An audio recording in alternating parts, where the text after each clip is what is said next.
Ο Vidkun Quisling ήταν πολιτικός και αξιωματικός της Νορβηγίας και το όνομά του έγινε συνώνυμο της προδοσίας.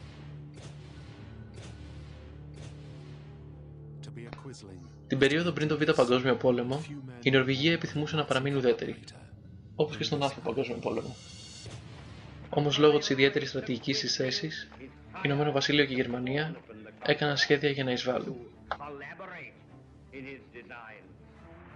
Στις 9 Απριλίου η ναζιστική Γερμανία εισβάλλει και ο Vidkun Quisling, που είχε κάνει προγενέστερες επαφές με το χιτλερικό καθεστώς, δράτεται της ευκαιρίας και με πραξικόπημα, το οποίο ανακοινώνει μέσω ραδιοφώνου, καταλαμβάνει την εξουσία. Μόνο για λίγες μέρες όμως, αφού τίθεται ξανά στο περιθώριο, καθότι αδυνατεί να καθιδρύσει μια έστω φαινομενική νομιμότητα. Ο Χίτλερ ορίζει στις 24 Απριλίου κομισάριό του τον Der Bogen. Τον Ιανουάριο του 1942 θα πάρει τελικά το δωράκι της εξουσίας από τον Χίτλερ και θα την απολέσει μόνο στις 9 Μαΐου του 1945, λίγες μέρες μετά την πτώση του Βερολίνου και του ναζιστικού καθεστώτος, όταν και συλλαμβάνεται. Στις 10 Σεπτεμβρίου του 1945 καταδικάζεται για έσχατη προδοσία και εκτελείται στις 24 Οκτωβρίου του ίδιου έτους.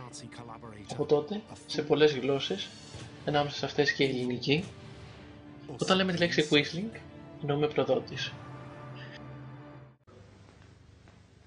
A vile race of Quislings, use a new word which will carry the scorn of mankind down the centuries, is hired to fawn upon the conqueror, to collaborate in his designs, and to enforce his rule upon their fellow countrymen, while groveling low themselves.